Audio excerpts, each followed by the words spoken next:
Bonjour tout le monde, bienvenue sur ma chaîne YouTube, j'espère que vous allez bien. Donc l'objet de cette vidéo aujourd'hui sera de faire un point sur le titre Micropole qui fait actuellement donc l'objet d'une OPA. Donc j'avais des titres, je suis content, il y avait aussi des abonnés qui avaient des titres. Il m'en reste un peu.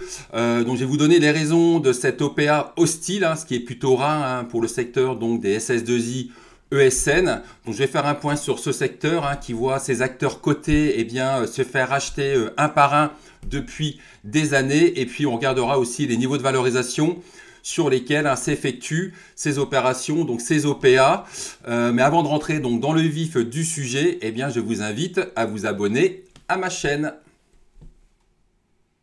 Alors le secteur des SS2I ESN, c'est un secteur que je pense plutôt bien connaître, puisqu'en fait j'y ai travaillé en tant que salarié durant 3-4 ans, entre 99 et je crois 2003-2004, puis après une dizaine d'années en tant que freelance. Donc ces sociétés, je les ai rencontrées pour signer des contrats avec elles, ou alors je les ai croisées sur des missions. Et c'est vrai que c'est aussi grâce à ce secteur que j'ai commencé vraiment à gagner en bourse, grâce à l'analyse fondamentale, car en fait c'est un secteur qui est très facile à analyser. C'est vrai que les sociétés, en fait, elles font à peu près tout le même métier, c'est-à-dire du développement informatique, ce qui n'a rien à voir avec, par exemple, les sociétés industrielles où on a vraiment des métiers différents. Et puis aussi, c'est un secteur qui va nécessiter, qui va pas nécessiter justement de lourds investissements. Les sociétés généralement vont gagner de l'argent, elles sont bénéficiaires donc, elles ont généralement une situation financière solide, peu de dettes, et puis surtout leur activité est très bien orientée depuis on va dire 20-30 ans. Et puis c'est vrai que ça s'est encore accéléré suite au Covid, à l'accélération donc de la digitalisation, et peut-être bientôt avec l'IA qui pourrait aussi être un relais de croissance. Et c'est vrai que dans les années 2000, on avait vraiment, la cote des SS2I était vraiment riche, on avait peut-être eu 50-60 sociétés qui a été cotée, et c'est vrai que depuis 20 ans, la cote n'a pas arrêté de s'assécher. On a pu voir beaucoup de sociétés donc qui se sont fait racheter. Et ces dernières années, justement, on a pu voir donc les OPA restantes sur S2I, sur Visiative. Alors SQLI, il y a eu plusieurs OPA. CS Group qui s'est fait racheter par Sopra, Groupe Open, Humanis. Et puis après, quand on monte encore plus loin, gros cross system dans les années 2000. CMA Group, Steria, Transiciel, Unilog, Valtech, Teamlog, Silis, Alti, Business et Décision, Devoteam, Net2S, Groupe Silicon. Donc toutes ces sociétés à côté donc sur Euronext, Team Partner, je crois qu'il a fait faillite, Osiatis, Sodi France, Octotech, GFI, Altran, Akatech, Osi. Alors j'en ai peut-être oublié. Et aujourd'hui, là j'ai listé tous les acteurs donc cotés sur Euronext du secteur des SS2I, donc c'est les sociétés françaises. Donc il n'y en a plus que 23, et encore, par exemple j'ai mis Exclusive Network qui est plutôt dans la prestation de services autour de la cybersécurité, freelance, qui travaille avec des freelances, il n'y a pas trop de salariés justement, etc., etc. Donc je referai un point très rapidement à la fin donc sur cette liste de sociétés donc qui travaillent donc de cette liste des SS2I ESN. Donc vous l'aurez compris, c'est un secteur où les rachats sont très nombreux. Et c'est vrai que cette nouvelle OPA donc dans le secteur des SS2I ESN, donc l'OPA de Micropole, ce n'est pas vraiment une surprise. Donc comme je le disais, toutes les sociétés de ce secteur sont rentables ou presque, mais il y a quand même certaines sociétés qui se sont distinguées, qui ont brillé en bourse. Par exemple, Neuron, regardez avec un chiffre d'affaires. Alors là, c'est vraiment l'historique du compte de résultat sur les dernières années. Je ne vais pas m'attarder sur l'évolution de Neuron, mais c'est juste pour vous montrer que la société est vraiment particulièrement rentable, puisqu'elle a réalisé en 2022. Alors là, le tableau n'est pas à jour, mais de toute façon, la marge est du même niveau en 2023. La société a réalisé un chiffre d'affaires 665 millions en 2022. Alors en 2023, c'est encore en croissance. Et on a un résultat opérationnel qui atteint presque les 73 millions. Donc on a une marge opérationnelle qui dépasse les 10%. Obey, c'est à peu près pareil, on est sur une marge autour des 8%. Là, ça a été à jour, 534 millions de chiffre d'affaires et un résultat donc opérationnel de 42 millions. Donc là, on est autour d'une marge opérationnelle de 8%. Et derrière, quand on regarde le parcours boursier d'Obey, tout de suite, on voit la création de valeur depuis les années. Alors là, il y a eu le pic de l'an 2000, l'éclatement de la bulle Internet, etc. Mais on voit depuis 20 ans une belle création de valeur pour les actionnaires. Idem chez Neuron, donc avec une croissance régulière du chiffre d'affaires et une rentabilité vraiment qui n'a cessé de s'améliorer et puis même qui a augmenté suite au Covid. Donc vraiment des parcours boursiers, on va dire, exemplaires pour ces sociétés. On va plutôt qualifier des sociétés donc comme OB, Neuron, Wavestone, Alten, etc. Comme de bons élèves. Et puis on a les mauvais élèves. Alors il n'y en a pas beaucoup, il y en a que quelques-uns. Et Micropole, donc qui fait aujourd'hui l'objet d'une OPA, et bien Micropole fait partie des mauvais élèves, en tout cas boursièrement parlant, puisque regardez depuis les années 2000, et bien le cours de bourse n'a quasiment pas bougé. Alors certes le chiffre d'affaires il a un peu décollé, mais par contre au niveau de la rentabilité, et bien la société ne s'est jamais distinguée. Et encore là on voit que le titre il est au plus haut de plusieurs années, mais ça fut surtout suite au lancement de l'OPA de la part de Lombardo, donc j'y reviens. Donc là on voit l'évolution du chiffre d'affaires de Micropole sur les dernières années, donc on voit que le chiffre d'affaires, parce qu'en plus c'est ça ce qui se passe aussi chez Micropole, c'est que chez OB ou chez Neuron on arrive à réaliser de la croissance interne, et chez Micropole c'est beaucoup plus compliqué. Et en plus, la rentabilité, on va dire, est beaucoup plus faible, puisque là, regardez sur les résultats 2022, la société n'a pas encore dévoilé ses résultats de 2023. 2022, on est sur un chiffre d'affaires de 135 millions d'euros et le résultat opérationnel atteint 3 300 000 euros. Ce qui représente une marge opérationnelle de 2,5%, alors que chez les autres concurrents, les bons élèves, on est plutôt sur des marges de 7, 8, voire supérieures à 10%. Mais en plus, on a une situation financière qui n'est pas non plus mirobolante, puisque là, on a une trésorerie qui s'est levée fin 2022 à 14 871 000, mais on a de la dette, ce qui est plutôt rare dans le secteur des SS2I, puisque là, regardez, on a une dette de 36 millions qui tient compte aussi, je pense, des dettes locatives. Mais cette situation financière qui est pas terrible, on va dire, qui est pas non plus catastrophique, c'est plutôt rare dans le secteur des SS2I. Donc après, c'est vrai qu'il faut pas trop... c'est vrai qu'au niveau de la performance boursière de Micropole, et bien au vu justement de cette faible rentabilité, et puis certainement visiblement de défaut de gouvernance, parce qu'on a un secteur de l'informatique qui est bien orienté, on a de nombreuses sociétés qui performent au niveau des bénéfices, etc. Et lorsqu'on a quand même quelques acteurs qui réalisent de meilleures performances financières, et bien là on peut se dire, étant donné qu'en plus on est sur les mêmes métiers, eh bien on peut considérer qu'on a peut-être un problème de gouvernance chez cette société. Donc NextStage l'a bien senti, on est sur un secteur porteur, mais derrière on a une rentabilité qui est pas terrible et certainement liée donc à ce problème de gouvernance. Et qu'est-ce que fait donc NextStage? Eh bien NextStage achète des titres. Donc en 2022, donc la société grimpe à 12,8% du capital.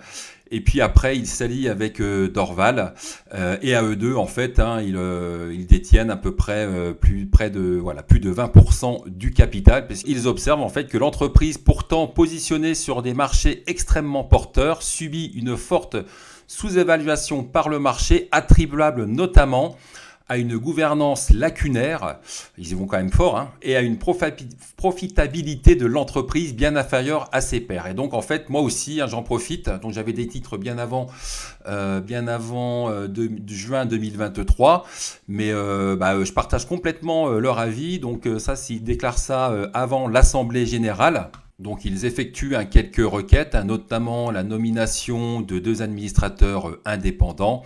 Et bien sûr, ça ne passe pas à l'Assemblée générale. Ils demandent aussi une résolution, ils déposent une résolution qui vise à supprimer les droits de vote, etc., etc.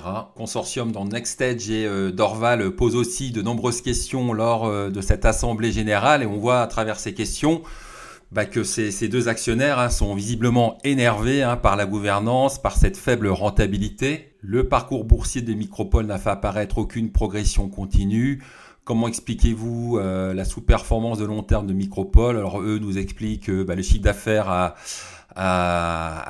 effectivement, il s'est bien accru, mais que voilà, la valorisation est donc décorrélée.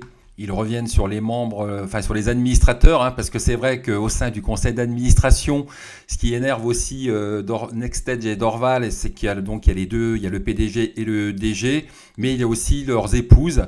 Et par exemple, on voit que Dorval pose la question, Christine Léonard, donc est membre du conseil d'administration et du comité d'audit. Compte tenu de ses liens familiaux proches avec le PDG, pouvez-vous indiquer votre appréciation de son indépendance de point de vue pour participer aux délibérations? Donc là, on parle d'une certaine, qu'il n'y a pas beaucoup de dépendance entre les membres, enfin, entre les liens familiaux et les membres justement de ce comité d'audit, etc., etc. Et puis aussi, donc Sylvie Létoffé, donc qui est l'épouse du DG, donc Dorval et NextEdge leur posent la question, pouvez-vous nous indiquer dans quelle mesure son domaine de compétences orienté vers la génétique moléculaire, la physiologie cellulaire et les membranes bactériennes lui permet d'éclairer les débats du conseil d'administration. Donc on voit vraiment que la société, donc ce concert donc de ces deux actionnaires parlait d'une gouvernance lacunaire. Et là on voit qu'à travers ces questions, eh bien, on sent un peu leur énervement par rapport à cette situation, par rapport à cette faible rentabilité. Mais malgré toutes ces questions, eh bien, ils ne parviennent pas du tout à rentrer au conseil d'administration. Donc tout est bien verrouillé. Et c'est là justement que Lombardo arrive. Donc Lombardo, c'est un investisseur donc, qui a racheté Valtech dans les années, je ne sais plus, 2008-2009.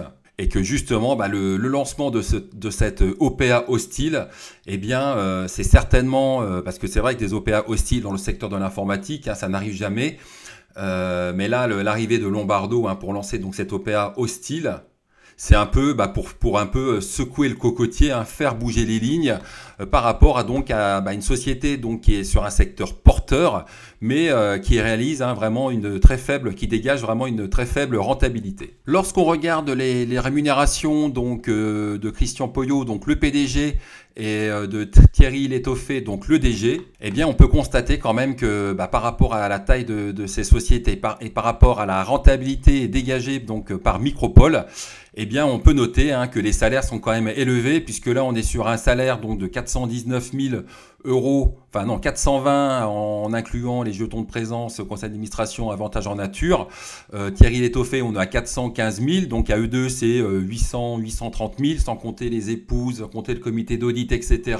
Donc est-ce que les rémunérations donc des dirigeants de Micropole sont élevées? En tout cas, quand on regarde les rémunérations donc des dirigeants de Neuron, donc Neuron c'est un des excellents élèves donc du secteur des SS2I USN de ces 20 dernières années, un chiffre d'affaires qui n'a cessé de croître, une marge opérationnelle qui dépasse les 10%. Et bien là, aux surprises, on voit que par exemple que le PDG, donc une rémunération de 240 000 euros, le DG 240 000, et ça, c'est une rémunération qui est 2 fois inférieure à celle des dirigeants de Micropole, alors que Micropole, on va dire, n'a pas brillé, ne brille pas depuis des années au niveau de sa rentabilité, voire au niveau de la croissance de son chiffre d'affaires. Donc au vu de ces rémunérations vraiment très élevées par rapport à Neuron, alors après je suis pas allé voir les autres rémunérations, je crois que chez OB, je crois que on est à peu près pareil, mais sauf que OB, pareil, le parcours de la société est exemplaire, et bien on peut comprendre l'exaspération de NextEdge et de Dorval, et puis surtout en plus ils n'ont pas du tout été entendus, leurs demandes n'ont pas du tout été entendues lors de l'assemblée générale. Et donc je pense que NextEdge et Dorval ont vu plutôt d'un bon œil de voir cette OPA lancée donc à un cours de 1,5 € de la part de Lombardo, donc sur le titre Micropole. Donc le titre Micropole coté 1,04 €, donc annonce de l'OPA et direct, le titre vient s'aligner sur les 1,50 €. Et même mieux que ça, donc le lendemain, donc le lancement de l'OPA, lorsque le titre recote, eh bien c'est vrai que le titre cote même au-dessus de ces 1,50 €.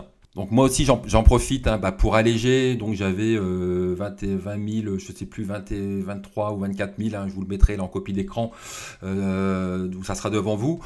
J'en profite pour alléger ma ligne, mais c'est vrai ce qui est surprenant suite à l'annonce donc de cette OPA, eh bien le titre cote même il va faire une incursion à 1,52 et demi.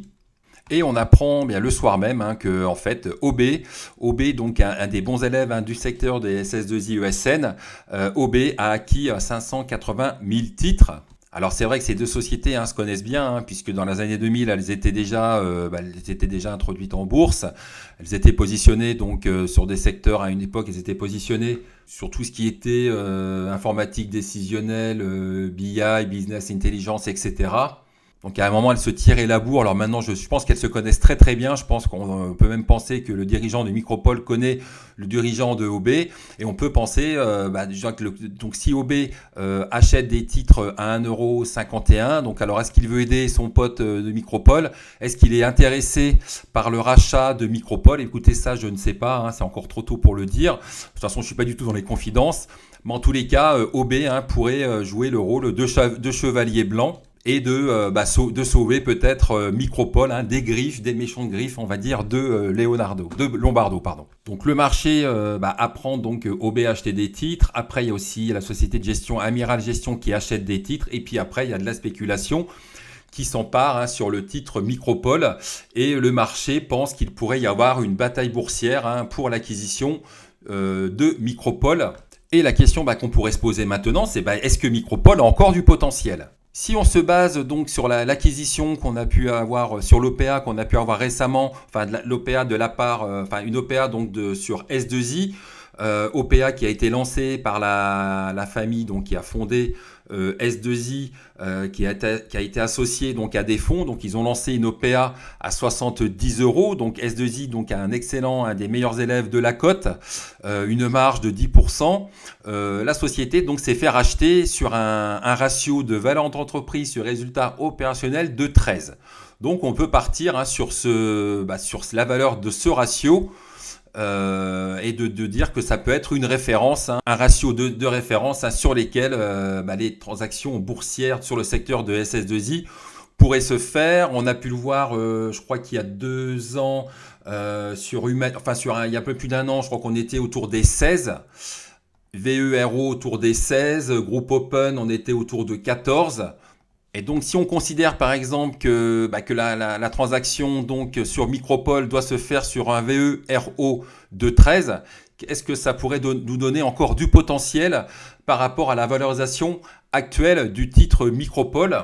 Lorsqu'on regarde les derniers résultats semestriels de Micropole, c'est toujours pas brillant. On a un chiffre d'affaires qui est en légère hausse. On a une rentabilité, regardez, qui est en baisse, avec une marge qui passe de 3,9 à 3,2. On va dire que c'est la routine.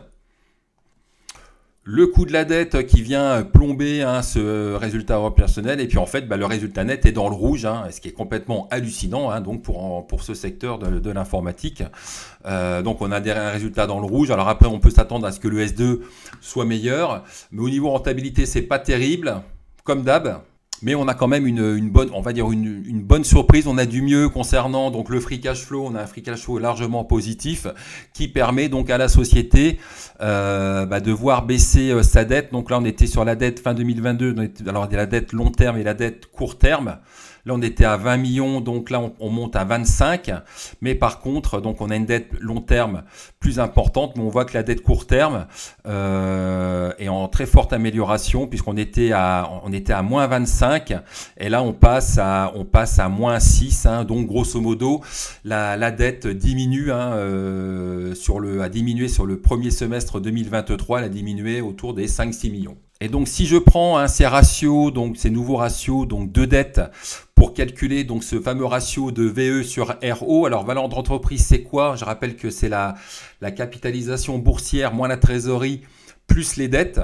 Alors c'est vrai que j'ai pas parlé aussi de la trésorerie qui est en légère augmentation. On passe d'une trésorerie de 14,8 à 16 millions. Donc pour que le calcul de cette VO, je vais ajouter donc la capi et je vais déduire la trésorerie moins 16,2 et puis donc je vais ajouter donc ces deux niveaux de dette et ça me donnera le niveau de la valeur d'entreprise et après je diviserai par le résultat opérationnel que j'estimerai pour l'année 2023.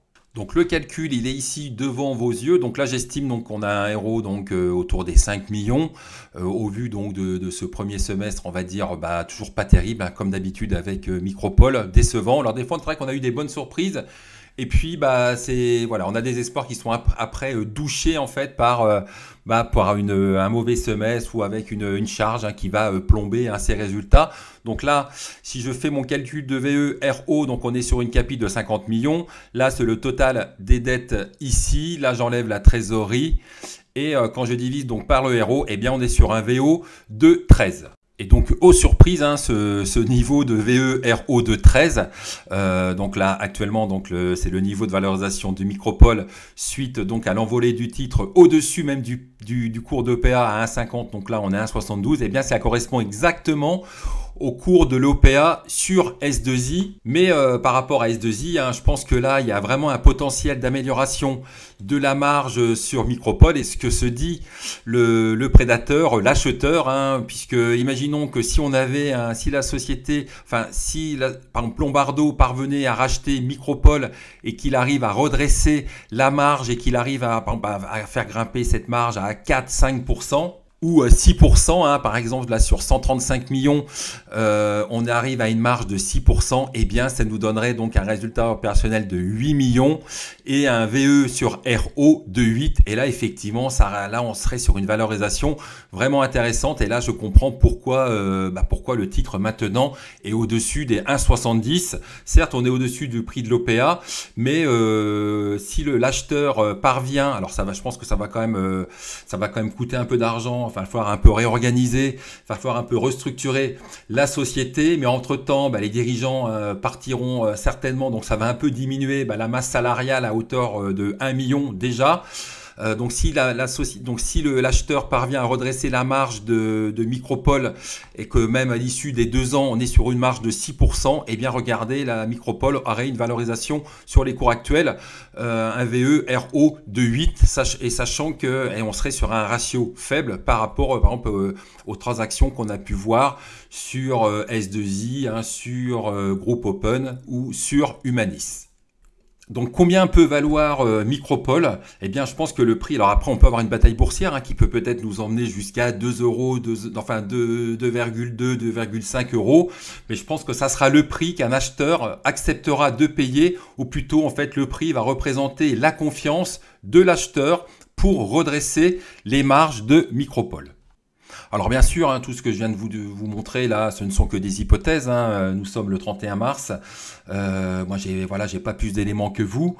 Mais déjà, ce que je voulais regarder, c'est le niveau de valorisation suite au dépôt de l'offre de Lombardo, suite à la spéculation donc au-dessus des 1,70, voir regarder si le titre avait encore du potentiel, et puis surtout, en cas de redressement des marges, je voulais vérifier si la société avait un potentiel boursier. Et effectivement, donc si on se base sur les VE sur RO de 13, et si on considère que la société parviendra à redresser ses marges d'ici 2 ou 3 ans, eh bien c'est vrai qu'au cours actuel, eh bien le titre apparaît encore faiblement valorisé, et ça explique aussi pourquoi OB a acheté des titres. Alors peut-être qu'OB, je vous dis, va faire office de chevalier banc, et puis que ça sera peut-être lui qui aura le dernier mot. Ça explique aussi qu'Admiral Gestion a acheté des titres, je crois, à 1,65 ou à 1,67.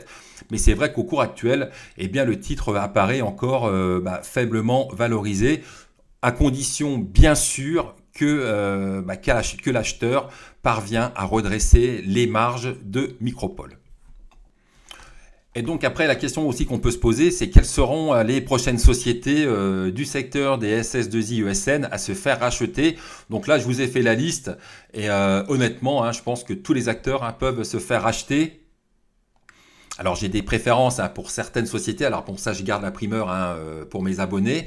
Bon, en tous les cas, Alten par exemple, ça fait partie justement des sociétés donc qui peuvent se faire acheter. Alors Assystem est dans cette liste, mais là c'est vrai que maintenant la société se focalise sur le nucléaire, donc elle a plus lieu d'être dans cette liste. Donc elle a pas sa place ici.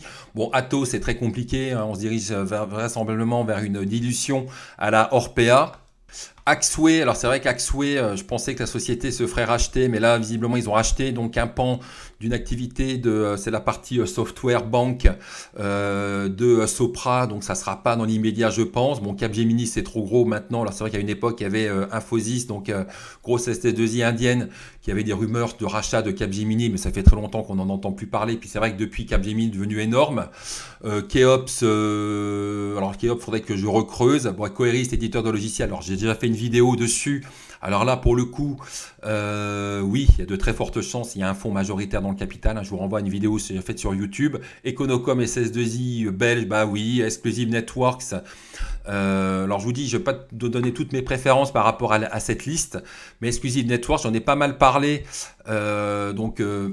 On en avait parlé avec nos abonnés, avec JM, ici il y avait des rumeurs et finalement le titre continue de bien se comporter et c'est vrai que les rumeurs d'OPA de la part de l'actionnaire majoritaire de Exclusive Networks, ça aurait beaucoup de sens. Donc là, vous avez le graphe de Exclusive Networks et c'est vrai que ces rumeurs datent du jeudi et le lendemain, on a eu des volumes énormes. Et puis surtout, pour l'instant, en tout cas, on n'a pas de consolidation. Toutes les petites consolidations en intraday sont achetées. Donc, le marché a l'air d'y croire. Après, il y a Freelance, Infotel, IT-Link. Alors justement, je vous ai fait part de ce ratio de VE-RO de 13 sur le secteur de S2I ESN. Donc, on était, je rappelle, VE-RO de 13 sur S2I. Donc, IT-Link, à combien s'élève ce ratio aujourd'hui?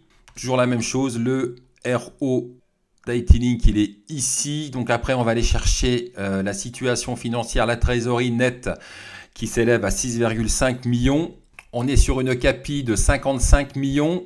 Et si donc je fais ce fameux calcul du VE sur RO, regardez, donc 55, donc la CAPI moins 6,5, la trésorerie nette de dette, sur le RO de 5,3, on arrive sur un VE-RO de 9. Et donc, si on se base sur un ratio, parce que c'est vrai qu'il y a souvent des rumeurs, on peut penser qu'IT-Link se fera racheter aussi à terme. Et bien là, la société se paye actuellement, c'est un bon élève, IT-Link se paye sur un ratio de 9,15. Et si elle devait se payer donc sur un VE-RO de 13, eh bien ça signifierait derrière que le titre mérite une prime de plus de 40%. Donc voilà, IT-Link, c'est aussi une des sociétés à surveiller donc dans le secteur des ESN SS2I. Bon, Kerus, alors Kerus, il y a eu une OPA à 7 euros, il y aura certainement une autre OPA qui devrait être lancée par le fondateur et un fonds là dans les prochains mois. Alors après, je ne sais pas, peut-être ça sera peut-être 7,5, 8, je ne sais pas. Mon Neuron, bon élève aussi, Prodware, alors c'est un peu plus compliqué, Prodware, un bilan un peu bizarre. Sogeclair, c'est plus, on est sur la R&D. Avec l'aéronautique, etc. Sopra, alors Sopra, souvent on entend parler que ça pourrait être un prédateur, mais aussi je pense que la société pourrait aussi se faire racheter. SQLI, il y a eu plusieurs OPA dessus, je crois à 29, 34, 35. Sword Group aussi, Union Tech. Alors Union Tech, c'est un peu aussi un des mauvais élèves. Alors là, c'est pire, c'est bien pire au niveau rentabilité que Micropole, puisque là, la société n'est pas toujours rentable. C'est un peu catastrophique, là aussi, l'évolution du cours de bourse de Union Tech depuis 20 ans. Webstone, donc on a vraiment de bons élèves. Donc selon moi, vraiment tous les acteurs de cette liste, bon, bien sûr, Assystem, c'est plus sur le nucléaire maintenant, mais tous les acteurs peuvent se faire acheter. Après, j'ai des préférences pour certains titres. Bon, je vous ai parlé d'IT-Link, il y en a d'autres. Donc j'en ai fini avec ce point donc sur les SS2I ESN. Donc vous l'aurez compris, c'est un secteur que j'apprécie beaucoup et puis aussi sur lequel il devrait y encore avoir des OPA sur les prochaines années. Je suis quasiment sûr qu'il y en aura encore une d'ici la fin d'année, voire encore plus. Donc ce ratio donc de VE, de valeur d'entreprise, de résultat opérationnel égal à 13 peut faire office entre guillemets de référence sur les ratios de transactions sur lesquels s'effectuent donc les OPA sur les SS2I. Alors c'est vrai, dans cette vidéo, je vous ai balancé beaucoup de chiffres. Alors j'espère que je vous ai pas trop cassé la tête, mais voilà, c'est un exercice très simple pour vous donner une idée du potentiel des titres sur le secteur de l'informatique. Donc voilà, j'en ai fini un peu sur ce point, sur le secteur donc des SS2I et ESN. J'espère que cette vidéo vous aura plu, vous aura intéressé. Si c'est le cas, N'hésitez pas à la liker, à la partager et à vous abonner à ma chaîne. Et je vous dis à bientôt.